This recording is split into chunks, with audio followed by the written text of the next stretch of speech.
Waduh Bang, sepertinya gembok ini memang sebuah pengunci pada pintu atau gerbang pada dimensi lain. Jadi, apakah kita perlu memasukinya, Armetia? Jangan Naveria, kita tidak bisa memasuki gerbang ini begitu saja karena dimensiku ini berada di skala 10 pangkat minus 100 cm. Yang berarti dimensi dalam gembok itu bisa saja jauh lebih kecil dari skala di dalam dimensiku ini. Baiklah, aku mengerti, Armetia.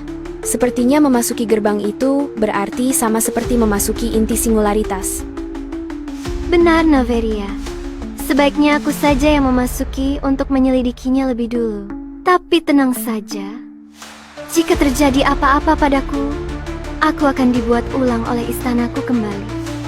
Apa maksudmu kau bisa dibuat ulang oleh istanamu kembali, Armetia? Bukankah itu tidak masuk akal? Naveria, aku adalah seorang Hyperion. Artinya aku adalah makhluk yang terputus dari rantai keterciptaanku sendiri. Apakah itu artinya, walaupun engkau rusak, hancur, mati, ataupun bahkan musnah, kau masih bisa terbentuk kembali, Armetia? Kau benar sekali, Naveria.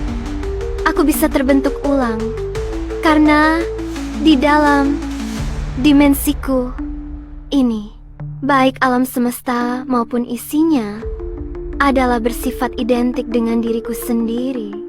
Yang itu artinya aku tidak bisa musnah selama alam semestaku masih ada. Iya, baiklah. Sepertinya tidak ada yang perlu dikhawatirkan lagi. Jika engkau mati, rusak, hancur bahkan lenyap dalam singularitas gerbang ini, Armetia. Baiklah Naveria, kamu tidak perlu mengkhawatirkanku. Sebaiknya aku segera memasuki gerbang ini. Tunggulah di sini Naveria. Aku akan segera kembali. Berhati-hatilah, Armetia, dan segeralah kembali.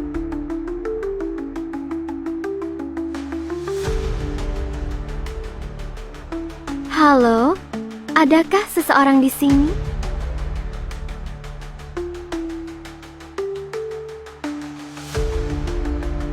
Permisi, adakah orang atau makhluk lain dalam dimensi ini?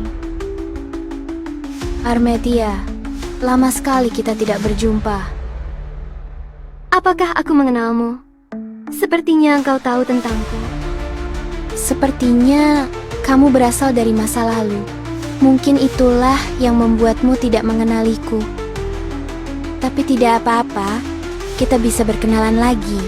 Karena mengenalmu adalah pengalaman yang sangat indah bagiku. Maafkan aku. Aku benar-benar tidak tahu siapa kamu. Tapi sepertinya kamu memiliki kenangan denganku di masa depan. Iya, itu benar, Armetia. Di masa depan engkau adalah sahabat sejatiku. Baiklah, perkenalkan, namaku Viretia, dan aku adalah seorang penguasa benang takdir. Penguasa benang takdir. Jadi itu rupanya kenapa dimensimu ini dipenuhi benang-benang yang melintang ke sana kemari? Iya, begitulah. Tapi sebenarnya, aku hanya sebentar saja di sini, karena pekerjaanku menenun sebab akibat sudah selesai di tempat ini. Menenun? Sebab akibat? Mungkinkah maksudmu kau adalah seorang penguasa jalur alam semestaku, Zeronia, Serenoid, bahkan ruang dan waktu sekalipun ada di dalam jalur benang yang kau buat? Benar, Armetia. Akulah yang mengikat Serena dari ujung semesta ke ujung semesta lain, bahkan di ujung dimensi ke ujung dimensi lain. Serena? Maksudmu Serenoid? Entahlah, aku masih tidak begitu paham maksudmu Viretia. Tapi jika engkau memang sudah selesai di tempat ini, maukah kau mengunjungi dimensiku? Tentu, Armetia. Aku memang sudah menunggumu agar engkau menjemputku. Sebenarnya, di tempat ini tidak ada ruang dan waktu. Jadi mengulangi pengalaman yang sama dalam ruang dan waktu pasti akan terasa menyenangkan sekali. Baiklah kalau begitu, ikutilah aku. Karena sepertinya kami berdua sedang merasa sangat kebingungan dengan realitas kami. Baiklah Harmetia, aku akan mengikutimu kemanapun kau pergi.